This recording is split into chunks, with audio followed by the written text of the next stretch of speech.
Hey everyone, welcome to another episode of Fright Friday right here on Night Owl Video. Today I am talking about this movie, The Collector. This is another one I watched many months ago and has gotten a little fuzzy in my memory. Uh, anyway, we'll dive into this. So we'll be talking about cast, production, critical response, my thoughts on the film, where you can watch it, and all of that jazz. Thank you to everybody who subscribed recently. As of recording this video, I am at 360 subscribers. So thank you to everybody who's joined recently. It's amazing. Hoping to crack that 400 maybe by the end of the year or sooner. Who knows? But thank you to everybody who's subscribed. Thank you to everybody who's left really nice comments too. I've recently had some not great comments.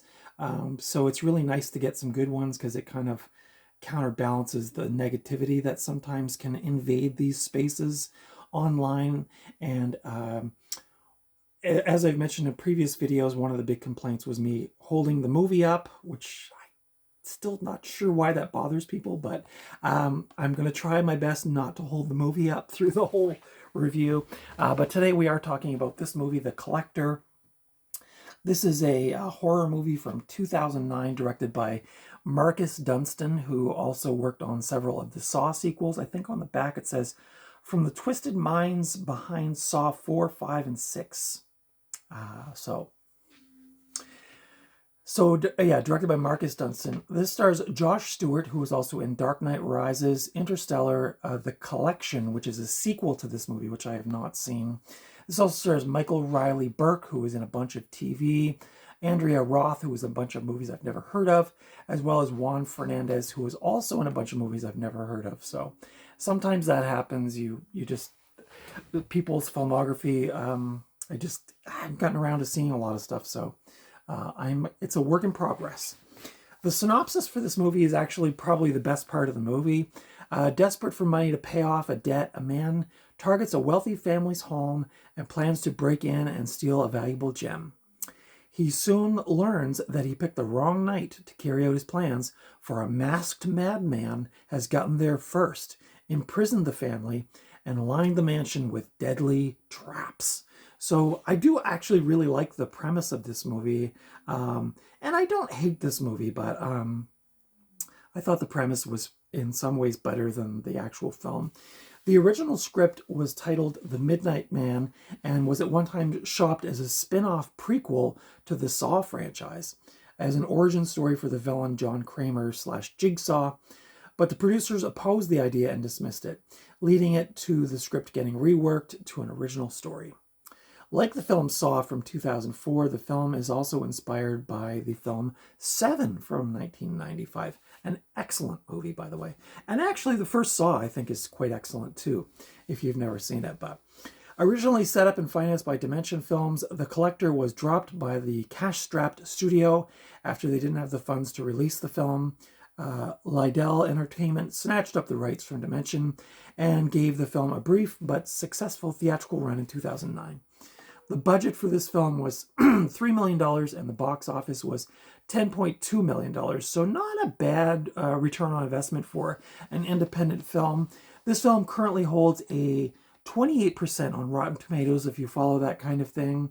Most critics noted that it had been done before and that the endless series of torture porn films. Bloody Disgusting gave the film a 3.5 out of 5 and wrote that The Collector is, quote, a raw, gritty, and uncompromising horror that puts the previous Saw films to shame, unquote.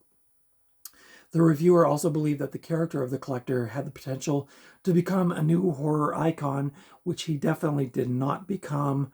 I think, yeah, there's a sequel called The Collection.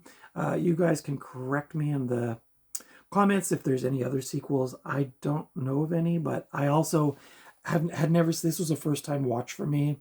Trying to remember who, one of the other YouTube channels I watch, a person said that this movie was really cool, and so I found it and decided to check it out. My thoughts on this film, very average fare. Again, I really like the premise, and it kind of puts you in mind a little bit of Don't Breathe, like sort of adjacent to that.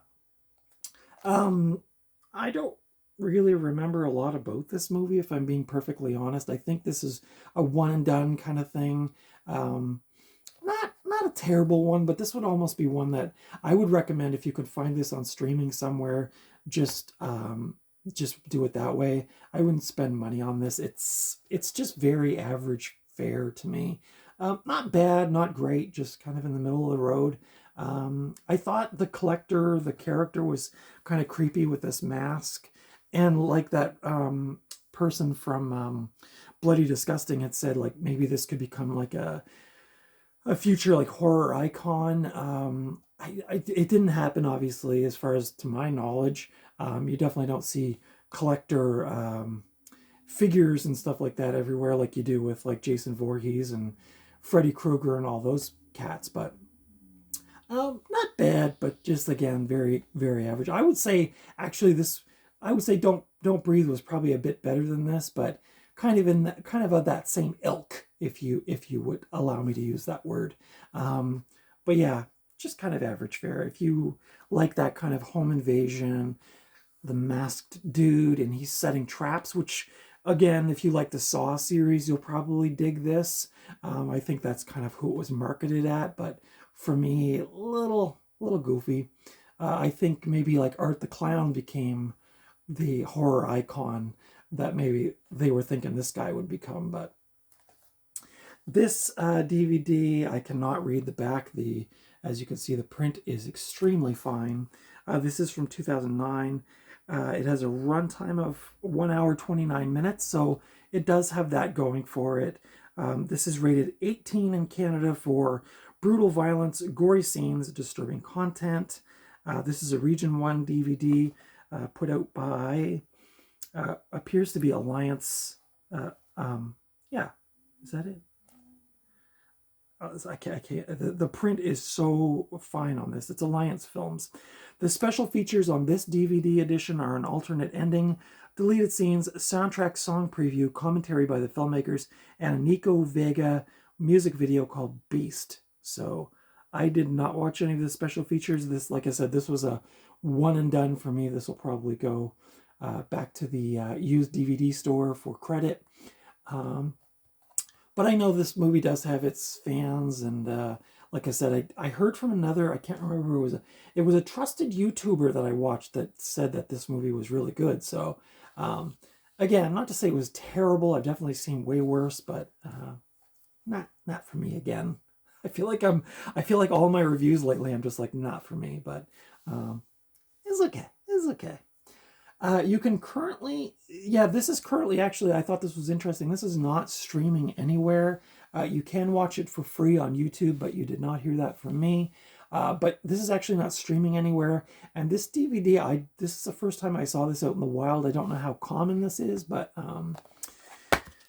yeah, there's the inside for those of you who like to see the disc art. So I don't know how easy it is to come across this movie, but it is on, as of recording of this video, or as of a few weeks ago, there was a free copy on YouTube to watch, so probably the best way to watch it, I guess, or if it goes on Tubi or Plex or one of those things, just watch it for free. That's just my opinion. Variety magazine said it's surprisingly stylish and confident, high-concept thriller. So yeah, again, I think the concept was great. Some of the gore was good, the mask, the traps, all that jazz. So I would recommend this for Saw fans of like Saw or Hostel or those kinds of movies. Those really aren't my kind of thing, but again, this is kind of like a Don't Breathe adjacent maybe, but just a little lower budget, not quite as well executed, but a decent watch, I guess. That's my thoughts on The Collector. What did you think about that movie? Did you like it? Did you not like it? Leave your comments below. Let me know what you thought about this movie. Again, to me, forgettable and a one and done for Night Owl Video. So that's my thoughts on that film. So yeah, again, leave your comments below. If you love this movie, why did you love it? What am I potentially missing? Because, you know, I always am curious to hear other people's thoughts on things.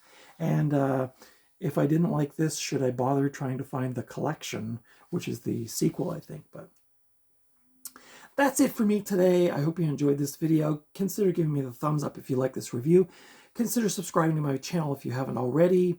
Follow me over on Instagram at Night Owl Video. Again, it's the new year, so I am trying my best to kind of do more posts on there. I have done a few so far this year, so we'll see where that goes. But anyway, thank you for watching, and until next time, I will see you at the video store or at the thrift store or just out and about somewhere, hopefully not in a house with a bunch of scary traps and a masked killer following in your footsteps.